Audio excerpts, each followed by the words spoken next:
Hello, everyone. Welcome to Pro Camera Reviews, Episode 3, the show done by the reviews team at the Phoblographer. I am Chris Gampat, the editor-in-chief and the founder of the Phoblographer, and I'm joined by two of our members of the reviews team. We've got reviews editor Paul Ip. Hey, folks. Paul has the greatest background ever right now. Can we all just admire this?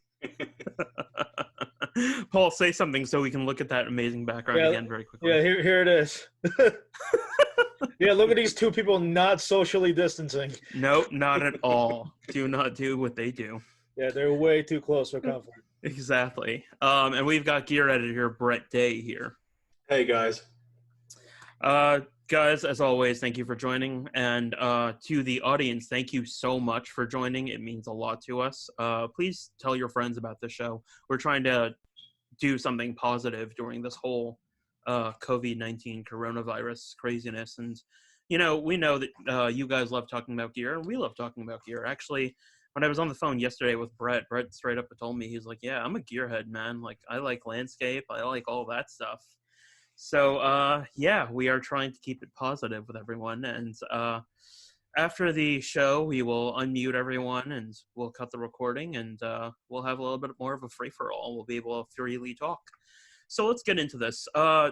Today, we're talking about a couple of things. One of the recent reviews that we did, I finished my Nissin MG80 PRO flash review. We're also talking about some of our favorite affordable camera bags. The Haida filter system. Paul spent a lot of time reviewing a bunch of their filters. And we're also talking about using Sony Telephoto Zoom Lenses for landscape photography. So if you're a landscape photographer, we've got two great things for you. And, you know, if you're crazy enough to want to use a flash when shooting landscapes, we know that some of you are out there. We've got that for you too. So, I was going to start with the Nissin MG80 PRO, but why don't we sort of start with, Paul, you think you're ready to start with a Haida system yet? Or Yeah, sure. Okay, cool. So tell us about the Haida system first off. Yeah, so I guess I'll start by showing you guys the filter system. So I'm sure a lot of you that shoot landscapes are familiar with and have used a variety of different ND filters and circular polarizers out there. So what Haida has created is kind of a quick detach system, both in terms of attaching filters to your cameras and also allowing you to use a variety of different filters. So I'm going to show you how it's installed first. So I've got my A7 R4 right here. And when you get this system, so they have, the one we reviewed is the M10. Haida makes also the M7 and the M15. They're essentially the same thing, just different sizes. The M7 is 75 millimeter, and then the filters they use. And then the M10, which we reviewed, the filters are 100 by 100 millimeters. And then the 150, or the 15 rather, uses 150 millimeter filters. So what I'm doing right now is I'm putting on one of the adapter rings. So here it is. Yeah, can you guys see this okay? Yeah, we can see that. Yeah, all right. So you've got the filter ring, right? So what this does, instead of having to buy unique filters per lens that you have, you guys know filters can get very expensive very quickly. So if you're using a bunch of different lenses and you know you're trying to buy a set of like 1-stop, 3-stop, 5-stop, 10-stop filters per lens, you're gonna go broke. Instead of doing that, you could get one filter, or you know, one of each, and you could use them across all your different lenses as long as you have the right adapter. So I've got the adapter ring on my camera here, and then what I'm gonna do, this is the actual filter holder, and it just slips on very easily like this. So once it's attached, I'm good to go. 1 second. Yeah. We believe in you. You can do it. There we go. Nice. Yeah, so, you know, this is what makes it kind of unique. You have this quick on-off system that just slides on and off. Paul, can you hold it up a little higher, please? Yeah. Thank you. Yeah, how's that? Is that better? Yeah. Oh, that's trippy. Yeah, that is. Yeah, so you can take this off, and now you can see the lens, right? So you could use a variety of different filters on its own. When you buy the system, you could just buy the ring and buy the specific filter you need, or you could buy them in kits. They have a whole bunch of different variations out there. So they have, I'm going to show you a couple of different filters that they sent along for us to review. It's sort of like the Koken system a little bit. It is like similar, that and I'm going to touch upon that a little bit too as we talk about the different filters. So it comes with this thing. As you can see, it's hollow. And this is a light barrier. We're going to come back to this in a second when I talk about the other filters. You could slide in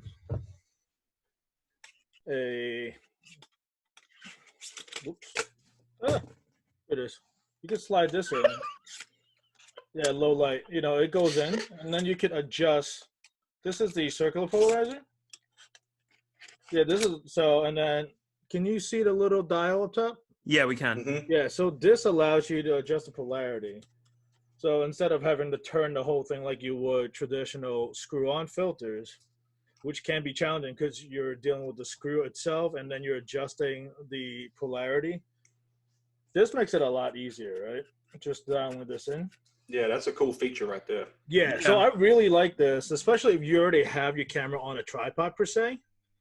And, you know, the light's changing, you know, if the sunlight comes out, you know, like if the clouds go away all of a sudden, you can just swap this out and then put maybe a 10 stop in or a 3 stop, depending on how much light there is in the scene and how long you want your exposure to be.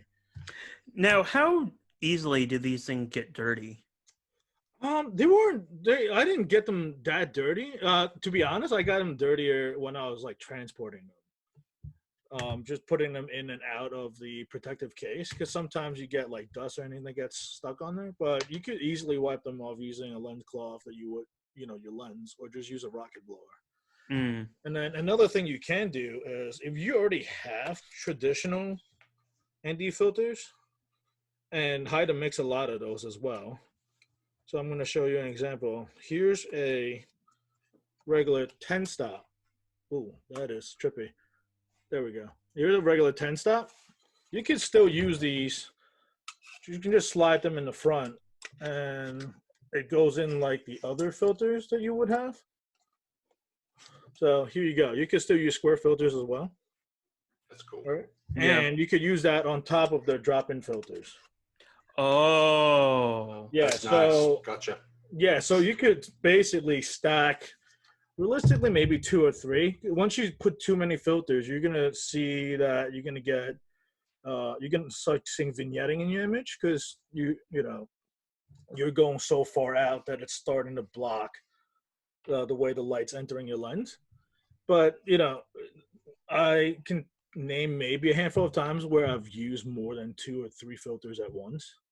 Yeah, I can imagine that'll really happen with wide-angle lenses more so than telephoto lenses. Yeah, and 1 second, I'm just gonna pick this up. So here's an interesting too. If you shoot with a wide angle a lot, and you've got one that's got a bulbous front element without a filter thread, you will probably get the M15 version of the filter system. I'm gonna hold this up again. So this is the M10 once again. And Haida sells unique adapters for each of these lenses, and they have them available for the more popular ones, like the Sony 12-24 f4 or the Sigma 14-24 f2.8. They have unique adapters that kind of just go over the existing bulbous front end, and then you could mount the adapter onto that. So you know you're not completely boned if you're using one of those lenses, which sometimes is a challenge if you've got lenses with giant front end elements that protrude. So yeah, it's pretty easy. The one thing I wish they would kind of be improved is, so here, let me kind of make it so it doesn't. You'd have to bring it over your body. Yeah, there we go. Hysterical. Yeah, so you see how easy it is to turn? Like, it's super easy to turn, right? This is the one thing I wish that they would kind of address in the next revision, is if we maybe had a way to kind of lock the orientation. Because if I'm using a graduated if I'm using a graduated ND, I want to lock the orientation, right? Like, align it to the horizon or maybe a hill or something. So just an example here. Here's one that they sent over. Here's a graduated.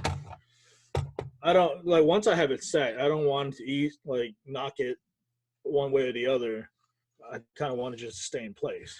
Yeah, that so makes being sense. able to lock the orientation would help. So that's the one thing that I found that could be improved. Other than that, it's a very easy to use system, and it attaches very easily. Everything comes in its own case. The filters normally come in a metal case like. Pull it back, dude. Yeah. There you go. Yeah, it comes in a little metal case like this. And then the filter system itself comes in a hard case that's padded on the inside. Yeah, so it's super easy to use. And, for people like us that shoot with different lenses all the time, it's great because we could use one system across all different lenses, different camera systems. We don't have to spend like $2,000-$3,000 buying entire sets of filters. Paul, you were talking about the circular polarizing system before, correct? If I remember. Circular polarizer, yeah. Yeah. Does it tell you when it's like at max polarization or not? Yeah. It does? Say it one more time? When does it tell you when you're at max polarization versus like least polarization? Because that's my problem with a lot of systems. You could kind of see it if you have live view going, which you probably do anyway when you're shooting with this. And I think it goes from 0 to 0.3 stops, if I'm not mistaken. Right, but does it have like its own certain like set? Oh no, there's no marking or anything. It just keeps scrolling and scrolling and scrolling. Gotcha. So, yeah, it just goes and goes. It will basically go from 0 to max and then keeps going back. So you just kind of dialing it in until you get to where you want it to be.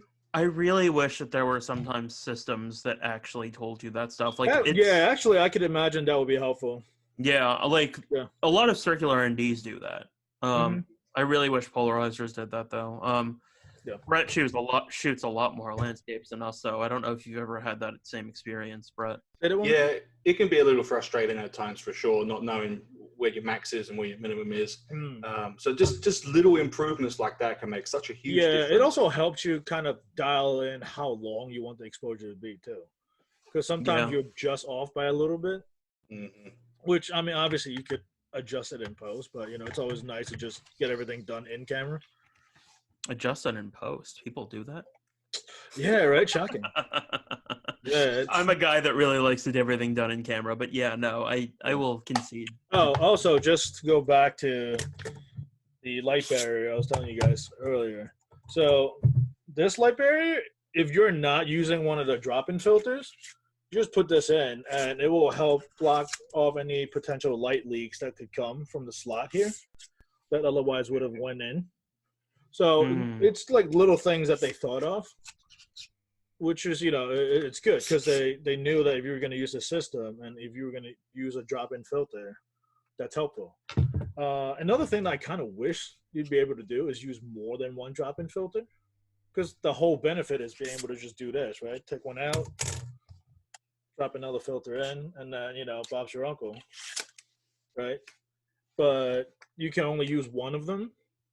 And if you want to add like a grad or, another ND, you would have to use the traditional drop-in style. Sorry, the traditional like square style. Yeah, but, the challenge is it's got a decent amount of thickness to it. So that's probably why they don't have that ability for you to do so.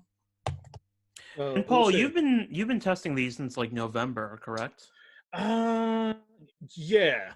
Yeah. So our review just went live recently, but I've been testing them on and off, and I've used them with the Sony A7R3, A7R4. And how's the build quality held up? Oh, it's great. I've had it slung over my shoulder on a tripod, and I've banged into branches and stuff. Not a single scratch on them. I'm sure if you would have run into the front with like something metal, you could probably scratch it up, but just like branches and stuff was fine, and I didn't really get a lot of smudges on there. Like, I'll show you guys. Here's the filter. I'm touching it right now, and I don't know if you guys can make it out, but there's no like fingerprints whatsoever. And I'm actually touching the front. I'm probably triggering someone right now, but You probably wash your hands like 17 times a day too because of COVID. well, no, I'm not Dan. Like, not everything No. is oily, but I was about to say I wash my hands many times a day. well, yeah, my hands are like raw at this point from washing my hands so much. But Yeah. yeah, all in all, it's near perfect. It's not totally perfect. You know, there are some small improvements that could be made. Like you said, the indicator for the circular polarizer would be nice. The ability to use more than one drop-in filter would also be good, and you know, the ability to be able to lock the orientation of the attachment would be also appreciated. But all in all, it's a great system. If you don't already have a bunch of filters, the circular screw-on filters, this is something that's awesome to invest in because you could grow with this system. Even if you change cameras, you could maybe the only thing you have to get is a different filter ring for your lens. Other than that, you're good. Did you notice any kind of color casting when you were using these? Not at all. I was surprised. So this is one of those areas where you really get what you pay for. Mm-hmm. I've used like cheaper filters that you could get, and that's a one thing that I hated was the amount of color correction I had to do. Right. When I came back from shooting, is because these are like cheaper filters with not the best coating in the world, and there were ridiculous color shifts. I don't know if Chris is able to put some of the images up or not, but you could. There was zero color cast I noticed at all, which I was surprised by. Yeah, that's kind of rare on filters in general. I mean, it's great because it also makes your post processing so much easier because you color grade one image, you apply to your whole batch, you're done. Right, absolutely. Yeah. I'm gonna share my screen very quickly with you guys. Sharing screen. Someone had asked about the cost. It ranges. The filter itself. They range from 100 to 100 to 50, 160 maybe. Yeah, I was gonna say I'm sharing the review right okay, now. cool. So the images, and by the way, if you haven't looked at the review, please go ahead and do so. Yeah, there's a lot of you can see that's the same example with and without the filter. This is particularly with the graduated, just to show what it can do. And then this is with the graduated. This is without it, and this is with. Yeah, it's a significant difference. Oh, yeah. Looks almost like in-camera HDR. Man, I remember when you were shooting these images, you were texting me some of them. They were amazing. Yeah, those just straight out of camera. I didn't have to do much to them. Yeah. And that's one of the beauties, too, of just shooting landscapes. As far as pricing go, this is the 3-stop soft edge. $169. And depending on the size, that affects the price also. The filter system, depending on how much stuff you get with it, ranges from, I think, a little over 100 to like 400. But you're getting a bunch of stuff with it. You're getting multiple filters, adapters, and obviously you get the actual filter ring itself. So, yeah, it's pretty good.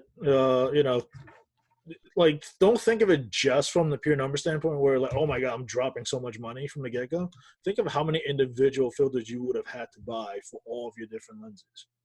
That makes sense. Brett, any final questions?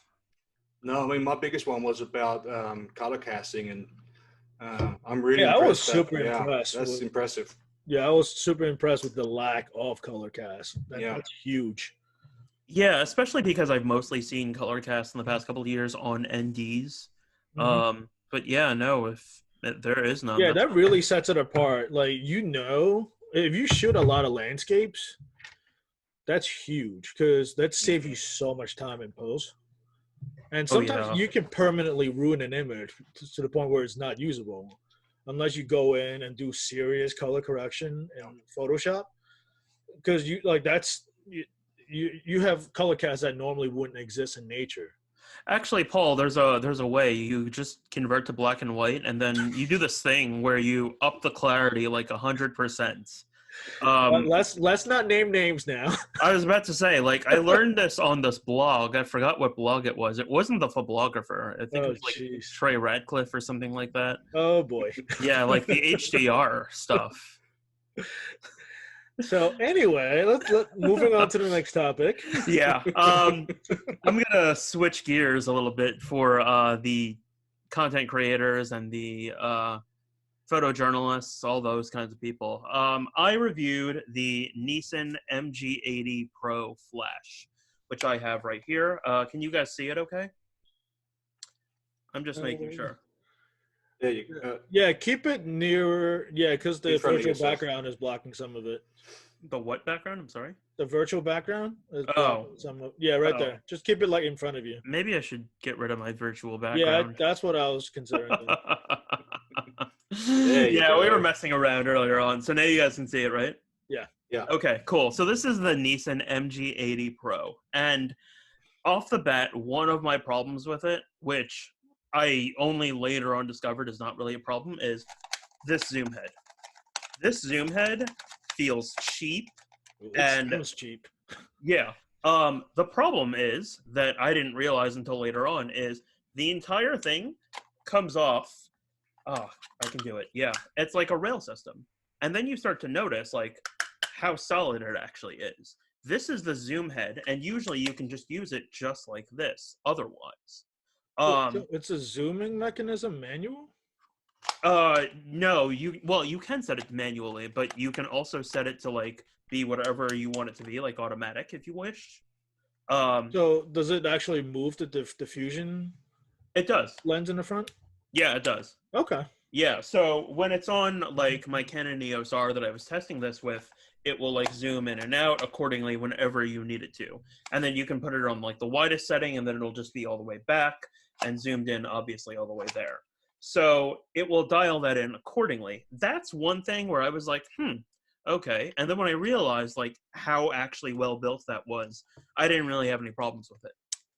At a party, I shot a couple of parties and events with this actually. Like it kept getting bumped by people with like drinks and just like whatever. And it was holding up just fine. Now, another problem that I had with it, and I'll talk about the problems. I'm usually a guy that talks about the problems before I get to the really good stuff. It was pretty difficult to pair with this little guy. This is the Air 10S remotes. Air 10, obviously, like very similar radio frequencies as like ProPhoto's Air system. And when you pair them, there's a way to pair them correctly that at least my version of the manual, I didn't get the finalized manual. It wasn't completely clear. And then when I finally got on the phone with one of the reps, I was like, oh, okay, that's what I missed. So once you actually pair them correctly, and I think Nissan will work on, communicating that a little bit better in the future, it works pretty flawlessly. I didn't really have any problems with it. It works effectively. What is really cool about this, though, and I'm going to turn it on real quick, is there is come on, you can do it. You can do it. Come on. Why are you not coming on? Oh, you know why? Because I have it in radio right now. I don't really feel like turning it off right now. But either way, you can actually set it to be a constant light as well too. So I did shooting with this with more than just Canon. I also used it with the Panasonic S1 system, and I would put it in a softbox, and then I would just have the constant light, and then I would just shoot images with the constant light, which is something that I really personally hate doing because I personally believe that I get a lot sharper images when I use a flash because of the way that basically flash duration works. It acts like a faster shutter speed. Now, with this, it just means that, like, hey, if I was going to do video, like, let's say, Paul, you and me were on a press trip, and I wanted to shoot a video very quickly, and I didn't feel like bringing full lighting gear. I could use this instead of my ProPhoto B10, which is massive, and I can just use it, like, as both a flash and for video lights if I wanted. I could put it off camera, have no problems, and it'll be fine. Now, the video light coming from the same location? It is. Okay. Yeah, because some strobes have a separate separate video light, which is kind of annoying sometimes. Yeah, I'm realizing that the battery is a little bit low right now, so that's probably why it's not What coming. batteries does that use, by the way? Oh, actually, it's very interesting. So you can use a whole variety of different batteries. You can start with double A's, and you can go to even larger types of double A's. These are like MAH 800 batteries, and they're slightly larger than double A's. And you can put them in here, and then it will actually last even longer. Well, yeah, because you have a higher battery rating. Yeah. So when I was testing this, I wasn't getting consistent results. Like the constant light was staying on for maybe like 45 seconds or a minute or something like that. And then I was asking the Nissin reps, I was like, hey, how long is this thing supposed to stay on for? Is it not indefinite? And they went and they tested it with their own units, and they were like, sometimes we got 30 seconds and sometimes we got like a minute, depending on the batteries and like how long how fully charged they are, all that kind of stuff. But it won't stay on indefinitely. I really wish that it would stay on indefinitely. Is that because of a heat issue, or? You know, this thing had 0 issues with heat. I've had Godox flashes that have had a lot of issues with heat. This one is far more expensive than a Godox flash. No, so I guess I would rephrase it. Do you think that it's just powering down before it gets to the point where it's overheating? Is that why it doesn't go indefinitely, or? That's a great question. I'm not even sure about that, but I know that quartz lights in general like don't usually heat up very much. Okay. Yeah. Years and years ago, there were these problems with Nikon SB800 flashes, I think they were, where they were literally blowing up on wedding photographers. Oh, geez. Yeah. And now that's not the case anymore. And when the entire industry saw that, they're like, oh, we got to find a way to make sure that doesn't happen with us. Well, yeah, I mean, I don't think we see a lot of overheating with speed lights anymore. I know when I had to use the, I don't even remember the actual model number, but the Sony in-house lights, they used to overheat all the time. Oh, yeah. No, totally. Yeah, they were notorious for overheating. Yeah. But this is also giving me great lighting consistency. The really cool thing is up until just now, like I've never really had issues with the batteries at all, like dying on me. And I would sit there and I would use it like every day for a week, which is really, really reliable for a lot of photographers. It was fantastic. Now, I was testing these with the brand new Expo Imaging Rogue Flash Benders. They're on version 3 right now. And I'm a guy that likes to go big, and I'm using the extra large ones. Notice how extra large these are right now. This is the version 2, and this is the version 3. And the biggest thing that's the difference is, one, these are both like the soft silver ones. This is a little bit more beaded here on my right-hand side that I'm shaking, and this one is a little bit more finely tuned. Yeah, it looks more diffused. Yeah, it actually is. But in addition to that, too, there's a 2-way belt system. So you have like this buckle at the front. So you put it around the flash, like so, as I struggle to try to do it well.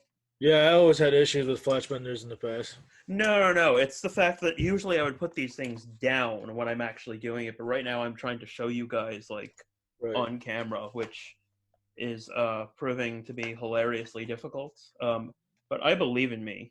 You got this. I did, at least like 3 seconds ago when I said this. And now, oh geez. I believe in me. I got it, sort of. So there's a 2-way system. So now I have to actually like use the Velcro to adjust it on the back. And this works effectively enough most of the time. Where this becomes a problem, and I'm gonna, 1, drop the trigger. 2, I'm gonna mount this on the Canon EOS R very quickly. It's okay. It's a build quality test. We actually say that all the time. It's a durability test. Yes. And see, look what just happened. So yeah, it's very heavy, and it will weigh it down. So when you're shooting an event, and let's say you put this down very quickly, it's going to just sometimes totally go down. And that's a problem for me. So after a while, when that started happening, like I just ended up just using the flash as it was. And the flash is great the way it is. The smaller ones won't have that problem. Like there's a large, there's an extra large, that was the extra large, and then there's a wide. And the wide is, I couldn't really find a major use for the wide, and that's me talking about this from the very beginning. Like when I started using Rogue Flash Benders, they were introduced almost 10 years ago. I could never really find a good use for the wide ones. For the large ones, they were great when shooting Comic-Con and other events when I was on Tech World. So yeah, no, it was consistent. It constantly worked. The build quality was fantastic. It can double as both a standard constant light and a flash. And in addition to that, they're radio capable. There are like 550, I think, or something like that. That's a little pricey. It's a little pricey, but you also get a 2-year warranty with it. Okay. Yeah, and in addition to that, I mean, when I think about it in terms of like Godox's flashes or Flashpoint's flashes, they're not really making anything that does both very well. Like, so I have a Flashpoint R2 as well too, which is it's a round head flash. Yeah, the V1. Yeah. And like the constant light is really just this like tiny LED that's the same as your phone. Yeah, it's also off-centered too. Yeah. Yeah, I don't love that part about the V1. Yeah, versus this being like completely on center. So I really liked this. Yeah, that was really about it. Do you guys have any questions about the flash? How's the battery door, by the way? Because years ago, when I first switched to Sony, they were the only off-camera flash option. Mm-hmm. And I had someone like bump into my light, and the battery door like broke. Oh, that's not good. Yeah. By the way, Brett is muted for some reason. Brett is muted? Yeah, for some reason. But yeah, so is it like is it just a drop-in battery, or is there a battery cage like some of the other lights? It is. First off, I'm going to unmute Brett. I don't know why he's. Oh, He's back. he's back. Brett, can we hear you? I'm back. Okay. I wonder, man, you got to start messing with your settings. It's a standard drop-in. So basically, like, I don't know how well you guys can see. Oh, okay. Yeah, that's much better. Batteries in and out. Yeah, the old lights had a battery cage, and that was it. I couldn't even use that light, so I had to get a whole new cage, battery cage for that thing. Yeah, I've had those problems before too with some of the lights. Yeah. So mostly, I mean, I do like this flash. I really love the fact that it doubles as both a constant light and a flash, obviously. I do like the build quality. I was thrown off by this zoom head, but then when I really started to understand it, I was like, okay. And honestly, even if this thing breaks, I would be okay, because I can still put this thing in a softbox, and I rarely ever zoom my heads out anyway. I usually shoot them at the widest. Like if let's say I'm shooting some product images. Right. My method is to routinely aim this at a window and just augment the natural light that I see. And in that case, I need to cover a really wide space versus this really small area. So I would probably just take this off and just operate with it the way it is. I rarely ever use zoom heads. So if anything, I could probably just use the flash like this all the time, and I can leave this at home. What's the guy number? How bright does that get? I think it was like, basically it turns out into the equivalent of like 80 watt seconds. Okay. Yeah.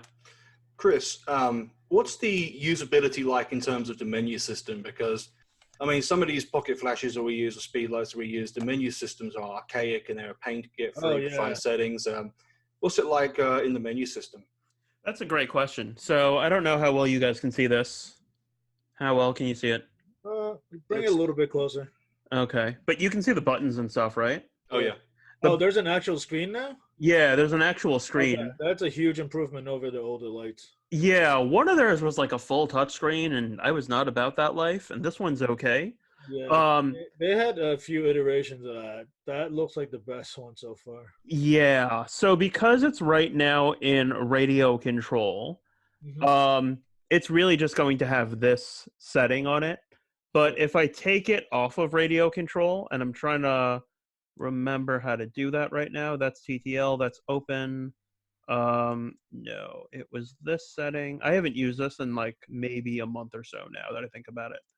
But there are ways to do it, and usually when it's just right on the flash, on the camera rather, you can have like more direct control. So let me try to do that right now. No problems. So come on, and the camera comes on, and now I turn the flash back on very quickly. And if I fire, it's not powering right now. You know what it is? It's a battery issue right now. Like the battery is a little too. Does it share the same screen though on the remote? Because they had some horrendous remotes in the past. Let me pick up the remotes very quickly. And so, can you guys see that? Yeah. Actually, what's up? Bring that a little closer to the screen. Yeah, can you see that? Oh yeah, much better. Yeah. Okay. Oh, that's a huge improvement over the old ones. Oh yeah. Now what's really cool is, let's say you wanted to adjust one channel at a time, you can easily do that just like that, and that will translate over to the flash. Oh, that's so much better. Yeah, and if you wanted to adjust all of them at the same time, you just go ahead and do that. But here is a problem. Like, let's say you wanted to ensure that none of the settings were touched at all. You just have to lock it just like that. And you can do the same thing on the flash. You can actually lock it just like that. Oh, yeah. See, notice how because it's in radio mode, it's waiting for the transmitter. So now the whole menu system changes. Do you guys see that? Yeah. Yeah. So yeah, it's pretty easy to operate. Let's see if I can do this right now. Trigger. Yeah, there you go. Cool. See it going off? Yep. Mm-hmm. Yeah. Cool. It looks like they finally addressed some of the usability issues. Yeah, like actually they did a really great job with this. I'm very impressed and I'm very happy with what they did. Did you have like a pairing issue with it too? Because that was a huge pain with the older lights. I did, and actually that's what I was saying earlier on. I really did have, oh, it's not turning off because it's locked. See? I was trying to turn it off just now. I'm like, why the hell isn't this coming off? And I realized, oh yeah, I locked it. See, it's stupid proof. What's the minimum distance on that transmitter to the flash for it to work? Because I know on some systems the transmitter has to be a certain distance away from the flash for it to trigger. I know that pain all too well with ProPhoto. Same. Yeah, so I'm going to demonstrate this right now. They're this close. This is like my head right now. That went off, right? Yeah. Wow. Let me put them closer. That's going off. And you didn't have to adjust any transmission settings at all? None at all. Wow, I just turned them back on.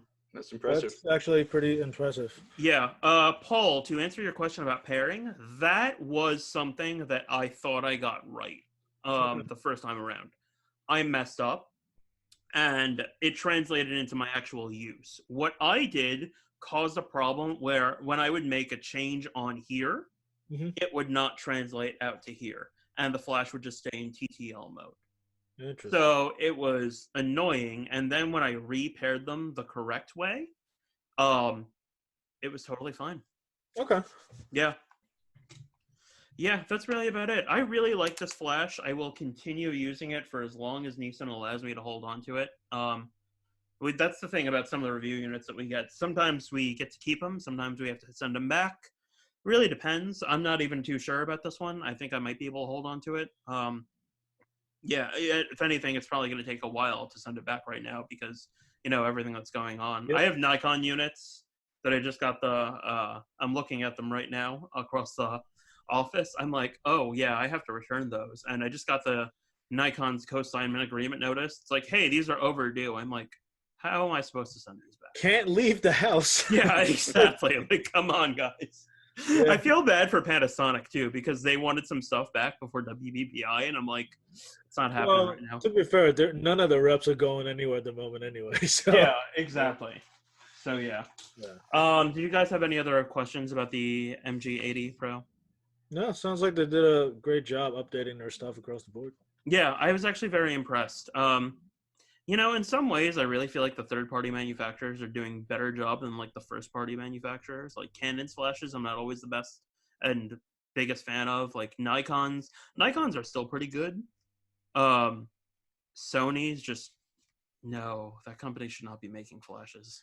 Their new ones are a little bit better, but and I will commend them on one thing.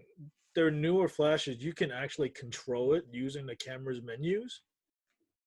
But for the price you're paying, I don't think it's worth, the investment.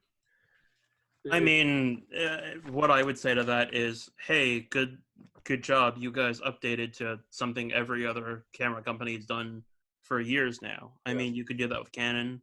You could do that with Pentax. You could do that with Leica. You can do that with Panasonic and Olympus. Right. Also, I think we're gonna start seeing first party to not make flashes going forward. Because I agree. The most innovative light we've seen was from Canon with their auto aiming and bouncing system. Mm-hmm. But okay, that's great. Once you learn how to light, when are you gonna really use that? There are people that will probably use that and just never learn how to light, though. No comment. Brett, you were gonna say something? I'm sorry. No, I'm fine now. It's all good. All right, let's move on. You guys want to talk about affordable camera bags first, or you want to talk about Sony? Let's talk about affordable camera bags first. So Brett worked on this roundup talking about affordable camera bags, and if I remember correctly, this was under $150, correct? Yes, it was. That's correct. Yeah. We came up with this idea because we know that there's a lot of you out there that really are looking for more affordable things, and you don't want to pay like maybe $240 or something like that for a camera bag. Yeah, especially right now. Yeah. Right. But we are going to really say, like, at the affordable range, like, there are very good bags, but you sort of get what you pay for. I was talking about this with Paul just yesterday. So yeah, I've got the bag right here, by the way. Yeah, you want to go ahead and talk about yours? I'll show you guys once we get down to the list, because that's the last on the list. So. Okay, then in that case, let me talk about one that I'm reviewing right now. This is, can you guys see it? Yeah. Yeah, this is the Bag Smart. Actually, they literally just call it the camera bag. Lower that a little bit? Yeah. Okay, yeah, there we go. Yeah, it's called the Bag Smart camera bag, and it's made of canvas and leather. It's pretty affordable. I think I got it for like maybe 90 something bucks. Okay. I think it was on Amazon sale. And it's built incredibly well, but there are some things that are kind of weird about it. So first off, I have it mostly configured right now. This top area is a drawstring type. So can you guys see this? Yeah. Yeah. So you can obviously like pile all the things in here. Like I would put scarves, hats, a whole bunch of other random stuff in here. I have filters in there right now. And then you draw it and then you close it. But this flap relies on this section being completely packed in full to really give it its shape. Otherwise, it doesn't really hold its shape very well. And it looks something like this. Kind of odd and ugly. Is that a magnetic latch that you just used, or? That's okay. Correct. And then at the back, there is a laptop sleeve, and I would usually have my laptop in here, but I don't have it right now. Okay. It's well padded. It's very comfortable. There are two straps on the side, one for like a tripod or something like that, and the other one, I have a thermos in there. I'm really big on my thermoses, but what's really sort of confusing and odd but cool about this is, so this zipper system on the side here also has a lock system. So you can use this, and then you can put it through these two little latches here, and then these can't open up at all. It's pretty awesome. Or you can do that for the front section, because there is a front open option here. Right. And my X-Pro 3 is in there. Locks. Yeah. Okay. It works pretty effectively, so you can set it up to either open up through the front, or you can set up the locking system to be on the side. And what's also really cool is once I undo this, and once I take out the thermos, there's nice side access. Nice. Just like that. So this is a very good bag. I'm writing up my review tomorrow, actually. I'm going to give it very high marks. Mm-hmm. My problems with it, some things are a little bit quirky, but like you learn to work your way around it. What is really nice is, you know, something that we talk about with affordable camera bags is they don't really last very long because of just how much we abuse them, especially for the work that we do for the site. This one has lasted the better part of like 6 months. Wow. And I haven't really had any problems with it. So I'm very impressed. The stitching is very high quality. The leather, I wouldn't say is the highest quality, but I'm a guy that likes like Hermes leather that's used in like horse It's saddles. definitely not Horween leather. No, it's totally not Horween leather, and it's not even lambskin. Strap, like by the stuff. way, I see the strap kind of like the one that you have around the tripod. It's kind of dangling on the side over there. Sort of, a little bit. Actually, yeah, you can't even really pull it that much. Oh, there's not much adjustment there? No, I mean, so there's a buckle, Okay. and then if I take the tripod out, Is that on both sides or? No, there's only on this side. Okay. There's like a belt system here, and you can make the strap longer or not to accommodate the tripod, Okay. and then that's really about it. How are you liking that balance on it? Because that's an issue that I know we both have with a lot of bags. You never get used to it. It throws off my back all the time. Yeah, Man, why I do you think hate I it. go to yoga? Like, come on. Yeah, I hate having a tripod slung to one side of a bag. Yeah. To compensate, what I usually do is I try to put like my bigger thermos in this side. Right.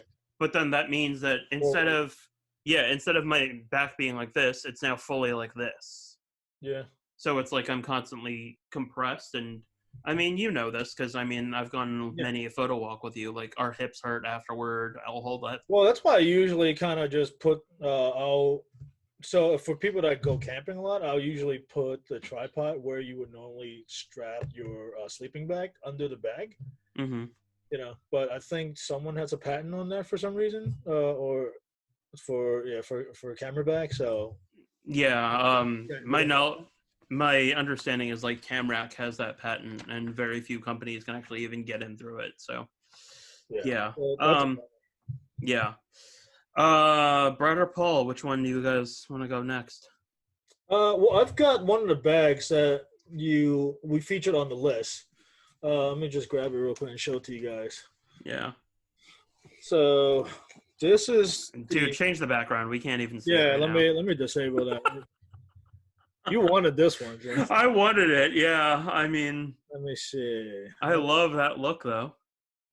Huh? How do I disable the? You set it to none. Okay. Let me. Oh man, look at this. You've got like a moving GIF in the background right now. Yeah, it's not letting me set it to none for some reason. I don't know why it's not letting me disable. Okay, well that's a static one. We could probably work with that. Okay. Yeah. Jeez. Oh man, we really can't see. You know what, Brad? Go ahead. Let me adjust this. Sure. Oh, there we go. There you go. Yeah. Oh, there. Okay, so. Okay, so here is the portage supply. I forgot the exact name, but it's like their messenger bag. It's the Mariner, yeah. Mariner, okay. So the straps on one side is, so it's kind of felt on the shoulder pad. The other side is leather. And then you also have the outside is leather strap and the inside is kind of like a webbing material. As far as straps go, it's decently comfortable. The felt doesn't do a great job of keeping it from falling off the side of my shoulder, but that's just the way my shoulders are. So I get that regardless of what bag that I use. For the most part, it's a great bag. It's also got this detachable handle. Comes off very easily. Sort of like a suitcase, right? Yeah, and it's got the same leather on one side, webbing on the other. Very comfortable to hold. And super easy to attach and detach. It's basically a carabiner design, so it just goes like this and it's on. What's it look like inside? So I'm getting to that. So here's a front, right? Now, what's the one thing you guys notice? The strap is gone on this side, right? And I've had this bag for what, maybe almost a year now. Mm-hmm.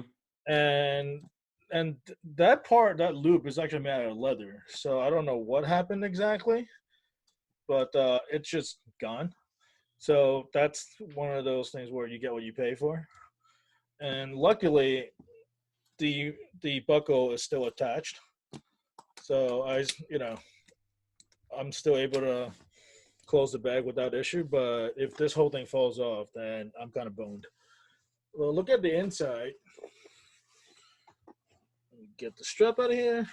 So you got 3 compartments, and you could actually adjust the dividers. They're done and they're attached to Velcro, so you can move it depending on how your gears configured. And there's also a laptop compartment in the front here that you could fit a 13-inch laptop in. And the front also has 2 of these pockets. There's no zipper or anything, but for the most part, it's fine. And then there's, let me see, probably easier to show you this way. They're inside pockets for those things. Yeah, right? there's 2 little. Can you guys see that? Yeah, we can. Yeah. So those are 2 tiny like memory card pockets. I never personally used them, just because I put my memory cards in a card wallet. But it's there if you don't have a card wallet, and you could put you could put hard drives here, or you could put filters, whatever it is. It's nicely padded, and I like this bag a lot in terms of messenger bags. If I'm not carrying a lot of gear, I love using messenger bags. So for the most part, it's pretty great. Closes pretty easily. I wish that the buckles in the front were magnetic, so I don't have to kind of latch them down every time. But it's not, it's not the worst thing in the world. It's pretty easy to attach. Mm-hmm. One area, though, it's kind of pointless, are the side pockets. You see how it doesn't stretch at all? Ooh. I could barely fit my hand in here. So I almost never use these pockets. I may put, I may stuff a rocket blower in here, or, Your phone. Yeah. Well, my phone's usually in my pocket, but you could put your phone in here, or maybe a light meter if you're a film guy. You put a light meter in here. But I wouldn't put anything that is, pricey, because depending on how, if you're running around or whatever, it might come out, because there's no way to close the hole. So stuff can just fall out or get flung out if you're swinging the bag over your shoulder or something. But you're not going to fit much in here anyway, so it's kind of a non-issue. But overall, for what is it? It's like $60. Yeah. It's a pretty dope bag. Canvas and leather as well too, right? Yeah, it's mostly canvas and leather. I've used it in the rain. I've used it in the snow. I've definitely put it on the ground when it's wet, and it's fine. That's the beauty of canvas. Yeah. So if you're looking for an inexpensive messenger bag, that's a pretty good option for you. Cool. Yep. Right. What do you got? I've got one of the bags on the list as well, and this is the Tenba DNA Messenger 15. If you can see it, there we go. So technically, this bag regular price is $174.95. So it went over to $150, but it's always on sale for about $139. Yeah. So that's why it made the list. But normally, I use backpacks. I hadn't used before I got this bag about 6 months ago. I hadn't used a messenger bag in years, just because I do a lot of landscapes and I take a ton of gear with me when I go out on my hikes and treks. But I wanted to give a messenger bag a go, and I got this, and this bag has actually really surprised me. Back when I very first got this, I was still shooting with my Pentax, my K1-2, my huge full-frame zoom lenses, and I could fit almost every lens I had and the K1-2 in this bag with no problems whatsoever. The amount of storage space in this bag is quite insane. You can open it up here. You can see inside here. You can see there's plenty of space inside. Oh, man. Yeah, it is absolutely huge inside there. And there's another covered pocket on one of these sides here, right here. You can easily fit full frame camera systems in here with 2 or 3 pretty full-size zooms, 24-70, 7200s, and some primes as well. At one point, I fully loaded this bag with a a 150 to 450, a 24 to 70, several primes, a 15-inch laptop, a 10-inch iPad, a couple of my flashes. I'm not saying you should do that because you'll break your back, but I wanted to see just what this bag could hold. And it held it all absolutely perfectly fine. It's made of nylon, but I have put this bag through hell. It's been in the rain, it's been in the snow, it's been out in dust storms and windstorms in Oklahoma, and it's after 6 months, it still looks like new. Did it survive a tornado at all? You know, I haven't had one of those yet, and I don't want one. Okay. Will it survive a trip to Joe Exotic's park? Well, let's give that a shot. But you know, it does come with a rainproof cover like most camera bags do, but I have never felt the need to use it. There are some really cool flaps, I will put them out right here, that actually tuck in on the underside of the flap that will stop any runoff from the sides from getting into the bag, so it protects your camera gear that way as well. So the strap is, again, it's a nylon strap, nothing spectacular, but the padded area is actually really nice and thick and comfortable, and it doesn't slip around at all either because of the rubber gripping right there as well. So overall, it's a fantastic bag. Yeah, that looks like the seatbelt material, right? Yeah, it pretty much is. Yeah, okay. It's exactly what it feels like. Also, like I've used that bag before too. Talk about the magnetic latching system for the front flap. Yeah, so the magnetic latching system, as you can see right here, oh, there you go. It literally just slides right on and clips right back on for easy access. It's fantastic. Another good feature as well is there's a quick access zip at the top, so you can just get right into the bag like this. Tenba's known for those. Yeah, the only bad thing I found is that once it's open, it's really hard to close it back up again. Yeah, that's kind of common with any bag that opens that way. You lose you lose that structural integrity. There's no structural integrity at all. So I mean, if you're grabbing the camera out and it's raining, just know that it's going to be kind of hard to slip that back shut again. But otherwise, and there's a ton of pockets on the inside as well for you know, SD cards and accessories and all that kind of good stuff as well.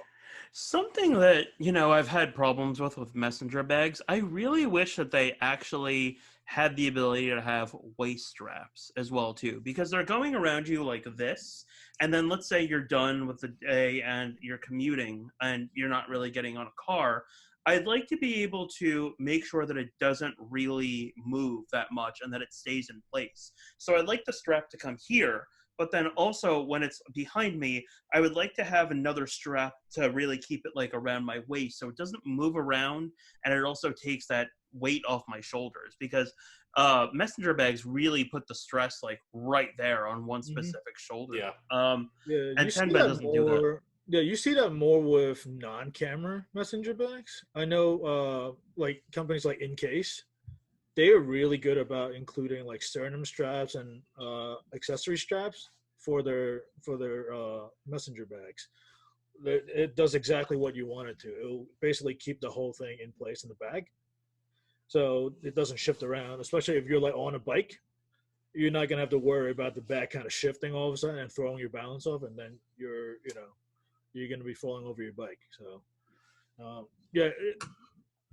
I don't think a lot of messenger bags that are designed to be camera bags come with that. Maybe that's just an oversight, or they think that you want it to be on the side for quick access. Who knows? Give it a year. I'm sure the industry will change. Let's be honest. Well, Incase makes some camera bags, and they've actually implemented some of that, but their camera bags aren't that great. Yeah. That's fair. Let's talk about the last thing, which is telephoto zoom lenses for landscape photography.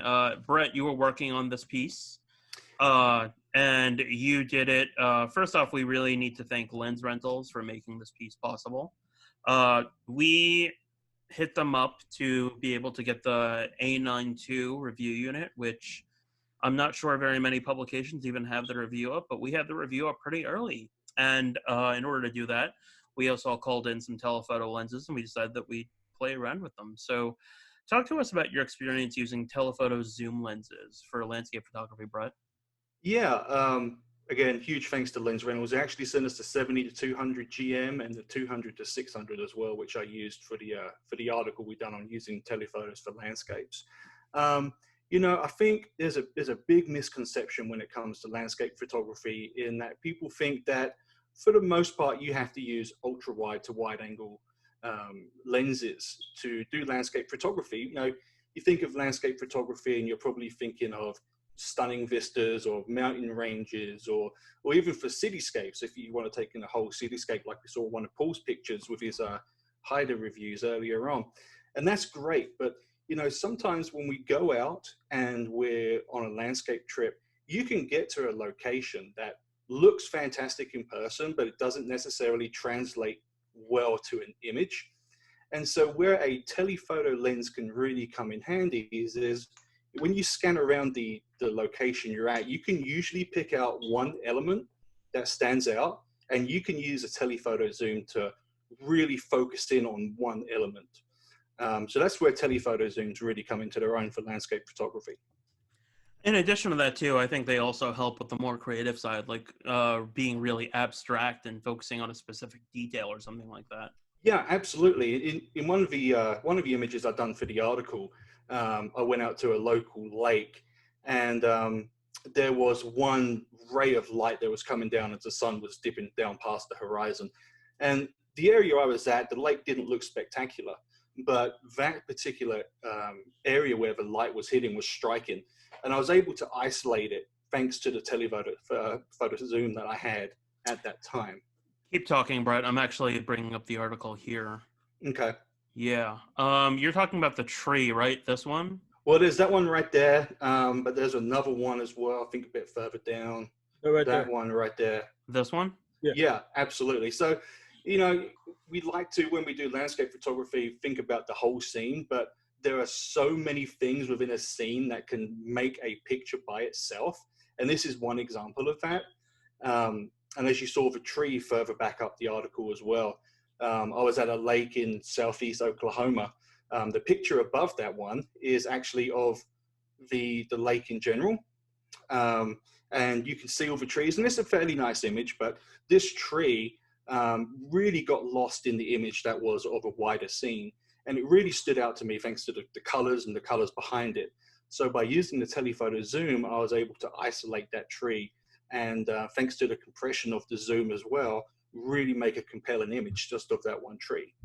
I feel like that tree is almost like it's in an infinity pool or something like that. Right. Yeah. Yeah, sometimes with landscapes, less is more, because there's almost like information overload when you're shooting too wide. Absolutely. Yeah, totally. So you kind of want to distill it onto one element, and just it makes it such a stronger image. Yeah, absolutely. And like you say, there's so many things. From, if you take one image of a wider scene, there are probably 10 single images you can get from that one scene as well, easily. Sure. Yeah.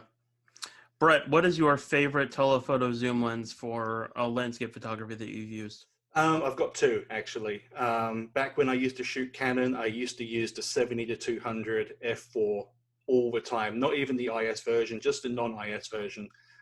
It was a $600 lens. It's an absolute bargain. It's razor sharp. It's super light to take around when you're going traveling. So that was one of my favorites. And my next favorite is going to be this guy right here, which is the Olympus 40 to 150. Ooh, it's so funny you're saying that, because I have that right here with me as well too. I've got that lens too. This lens is fantastic, man. I absolutely love this thing. I love that integrated lens hood, man. Yeah, it's fantastic. It's really great. Yeah. Basically in Micro Four Thirds, that's like an 80 to 300 f2.8. Yep. Yeah. Absolutely. I was going to say that's actually one of my favorites as well too. Another lens that I really like is the Fujifilm 200 millimeter. I think it's their f2. Mm-hmm. Oh, that's a nice lens too. Yeah. Yeah. Yeah, but it's so beautiful. Oh man, especially because you buy it and it comes with a teleconverter as well too. Like, and then if you shoot all the images in Velvia, like, wow, so beautiful. You're done. Yeah. You don't have to do anything. Yeah, you really don't have to do anything. There's no point in doing any posts. Yeah. Paul, what's yours? Oh, that's challenging. Believe it or not, I loved using the 200-400 that Brett was testing also. Hmm. Yeah, that thing's great. Sorry, the 100-400. Because sometimes there's just too much going on. When you're out in nature, you're either really close or you're not close enough. Especially if there's like a body of water involved. Like, oh, like you know, kind of like your example, that one shot with the tree. You can't, like, unless the lake's frozen over, you can't get any closer, you know.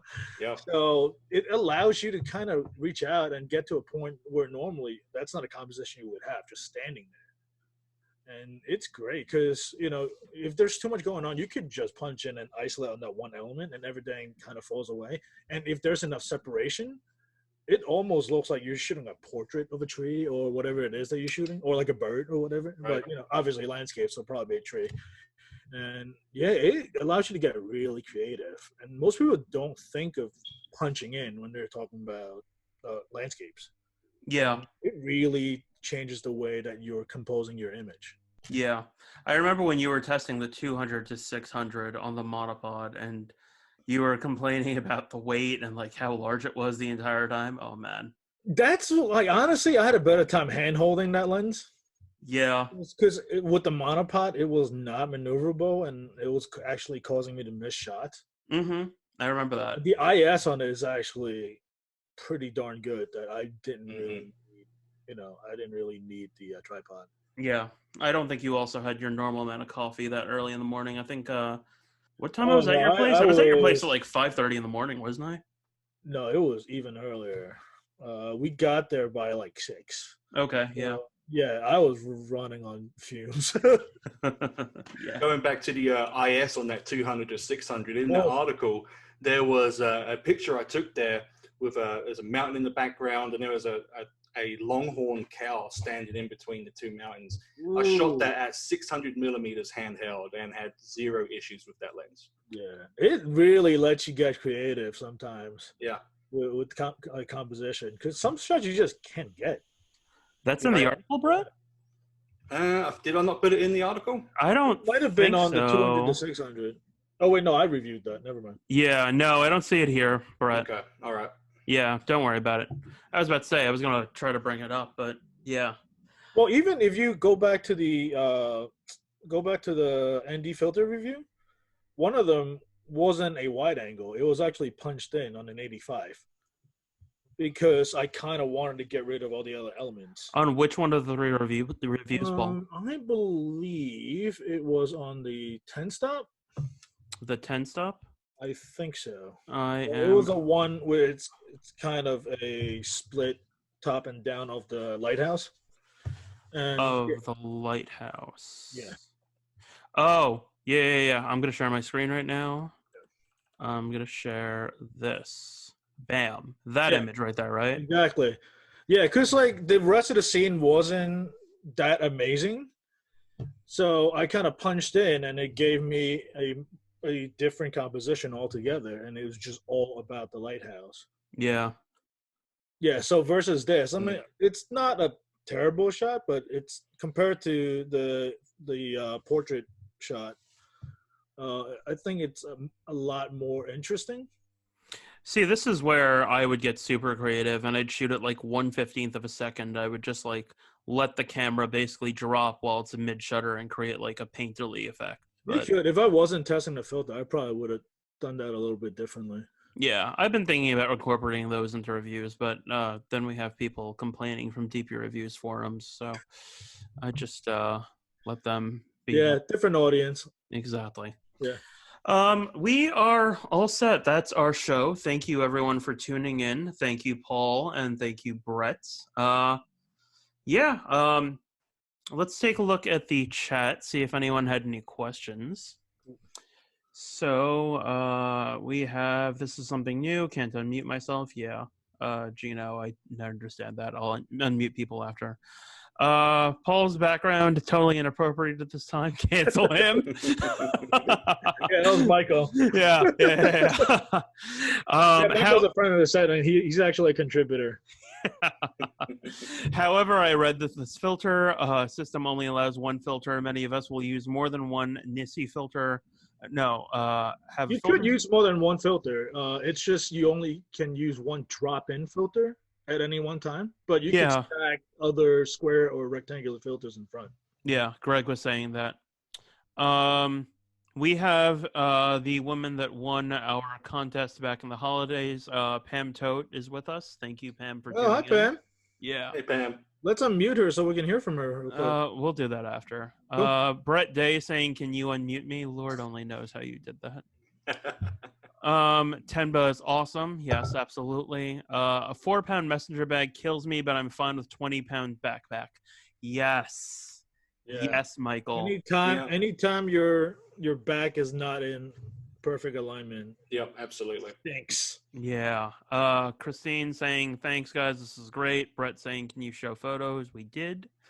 Bob, thank you all. Look forward to catching more in the future. Love you guys. Thank you. Thanks, Bob. Having a good evening. Thanks, everyone. Thanks. Chris, what was the Fuji lens you mentioned? The Fujifilm 200 millimeter f2, which has a teleconverter that comes with it, so you don't have to use it. It's fantastic. It's beautiful. It's arguably like their largest lens. It's huge. It's Yeah. their most expensive lens as well. Yeah, but I think it's worth the optics and like worth the price. Right, absolutely. Yeah. Very good presentation, a great devotion to have to worry about no deviation, I'm sorry, to having to worry about COVID-19. Thank you so much, Frank. Thank you guys so much. You mean a lot to us. Gino just had a question about the flash. Gino, what are the accessories for the flash? The Rogue flash benders. These are version 3. They were announced like last month or so. Yeah. That's well, thank not, you. by the way, that's not included with the Nissin. That's just to make that clear. Yeah. They're by the same, I believe it's the distribution company, but we were reviewing them together. So I was like, yeah, might as well. Thank you everyone for tuning in.